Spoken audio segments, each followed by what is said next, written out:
তিনি বলেছেন, জামায়াতে ইসলামীর আমিরের নারীদের প্রতি অবমাননাকর বক্তব্য সারা দেশে তীব্র প্রতিক্রিয়া সৃষ্টি হয়েছে। তা ভিন্ন খাতে প্রভাবিত করতেই জামায়াতের আমির নতুন করে স্বাধীনতার ঘোষক ইস্যু সামনে এনেছেন। মঙ্গলবার চট্টগ্রামে সমাবেশে জামায়াত আমির মন্তব্য করেন, ৭১-এ LDP chairman Oli Ahmed we revolt ঘোষণা করেন। শরীফ ভাই, হঠাৎ করে স্বাধীনতার ঘোষণা ইস্যুটি আবার কেন সামনে? ধন্যবাদ। আমাদের পলিটিশিয়ানরা তাদের একটা বড় অংশ কখন কোথায় কি বলা উচিত এটি ঠিক থাকে না তাদের, এবং কখনো কখনো অপ্রয়োজনীয় বিতর্কগুলো সামনে নিয়ে আসেন। যে মুহূর্তে আমাদের রাজনীতি অর্থনীতিটা সব থেকে বেশি গুরুত্ব দেওয়া দরকার, এবং আপনি দেখেছেন গতকালকে কয়েকটা আন্তর্জাতিক প্রতিষ্ঠান নির্বাচিত সরকারের সামনে চ্যালেঞ্জগুলোর কথা বলেছে, ইন্টারন্যাশনাল ক্রাইসিস গ্রুপ এবং আমাদের প্রতিবেশী দেশ, তারা ইউরোপীয় ইউনিয়নের সাথে এবং গতকালকে সম্ভবত আজকে আমেরিকার সঙ্গে বাণিজ্য চুক্তি করতে যাচ্ছে, যেখানে তারা অনেক দিক থেকে তারা সুবিধা পাবে। এই ধরনের সুবিধাটা আমরা কিভাবে এনশিওর করতে পারি, নির্বাচিত সরকার কিভাবে করতে পারে, এই আলোচনা না হয়ে আমরা এখন আলোচনা নিয়ে আসছি স্বাধীনতার ঘোষণা নিয়ে। তবে এটি মীমাংসিত বিষয় কেন জামাতের আমির নিয়ে আসলেন, আমার কাছে দুই ধরনের ধারণা। একটা হচ্ছে যে গত কিছুদিন ধরে উনি বেশ কতগুলো জায়গায় বড় বড় ভুল করে তার দলের জন্য একটা নতুন নতুন বিতর্কের ফ্রন্ট ওপেন করে দিচ্ছেন। নারী ইস্যুতে এটি আকস্মিক না, তারা যে মনস্তত্ত্বটাকে ধারণ করে এবং প্রচার করে সেটা আমরা গত এক বছর দেখেছি, তার আগেও দেখেছি। আপনার এখানেও আলোচনা হয়েছে নারীকে লাথি মারার থেকে শুরু করে নানা কাজে, মেলায় যাওয়া নারীকে অশ্লীলভাবে কথা বলা, বেগম রোকেয়াকে নিয়ে অশ্লীলভাবে কথা বলা, এই ঘটনাগুলো আমাদের এখানে আছে। হঠাৎ করে আবার নতুন করে এলো এবং পরে জানা গেল যে এটি হ্যাক হয়েছে, হ্যাক হয়নি, নানা রকমের। এবং আমাদের খেয়াল করবেন যে একটা ভুল বা মিথ্যা, এটি ঢাকার জন্য অনেকগুলো ভুল অথবা মিথ্যার আশ্রয় নিতে হয়। ইতিহাস বিষয়ক যে আলোচনাটা এই সময়কালে আপনি খেয়াল করে দেখবেন যে ইতিহাস চর্চাটা একটু কম, এবং তরুণ প্রজন্ম বা সাধারণ মানুষের মধ্যে তারা একটু প্রত্যাশা করছে যে আমি ইলেকশনের মধ্য থেকে একটা নিরাপদ দেশ আমি কিভাবে এনশিওর করতে পারি, একটা স্টেবল পরিবেশ কিভাবে এনশিওর করা যায়।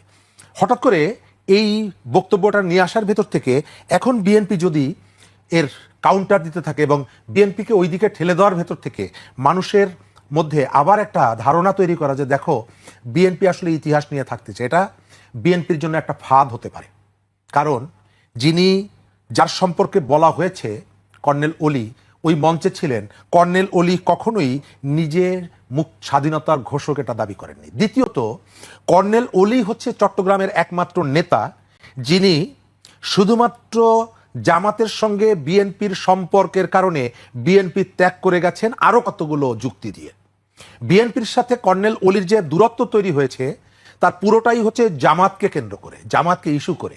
এবং কর্নেল অলি দল ভেঙে নতুন যে দল গঠন করেছেন তখন যে বক্তব্য দিয়েছিলেন সেই বক্তব্যগুলো গতকালকের মঞ্চে জামাতের আমির যে কথাগুলো বলেছেন তার সাথে অনেকগুলো জায়গায় সাংঘর্ষিক। আমরা এই অবস্থায় ইলেকশনের যে জায়গাটা, আমি ওইখানে আসতে চাই। সরকার কি একটা ফেয়ার ইলেকশন চায়? আমার কাছে সেটি মনে হয় না। ভয়ের যে শাসন, এটি কেন ফিরে আসবে?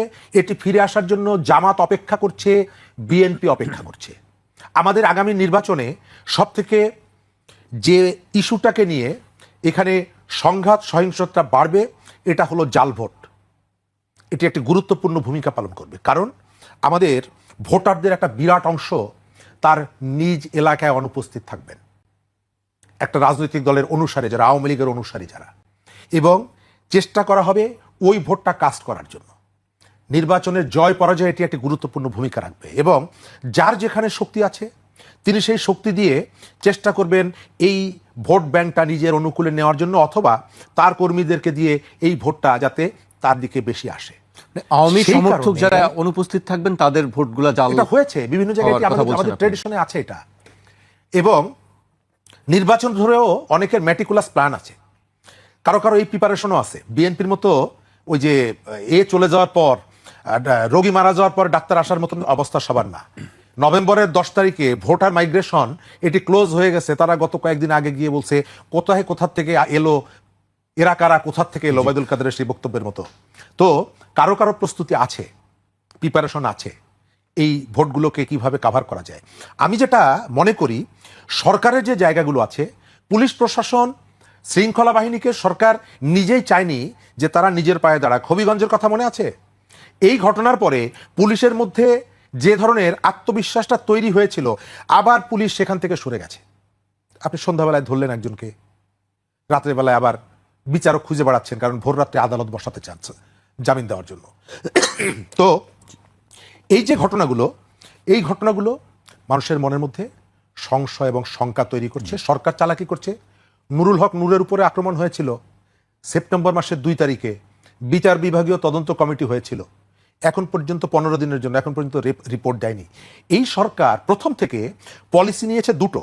এক হচ্ছে মাঠে তার একটা বাহিনী থাকবে যারা ভিন্ন মত, ভিন্ন পরিচয়, এটা নিয়ে যদি কেউ আসে তাদেরকে আক্রমণ করা হবে। এবং আক্রমণের মাত্রাটা দেখেছেন, আপনার অফিসের সামনে পোস্টার লাগানো আছে। এই যে টিআইবির কথা বললাম, ডক্টর ইফতেখারুজ্জামান সহ যারা গণ অভ্যুত্থানে পক্ষে দাঁড়িয়েছিল, আমাদের দেশের ইম্পর্টেন্ট লোকজন, নানা ধরনের পেশায় খুব নামকরা লোকজন, তাদের নামের পোস্টার আছে। তাদেরকে গ্রেপ্তার করতে হবে, তারা রাষ্ট্রদ্রোহী।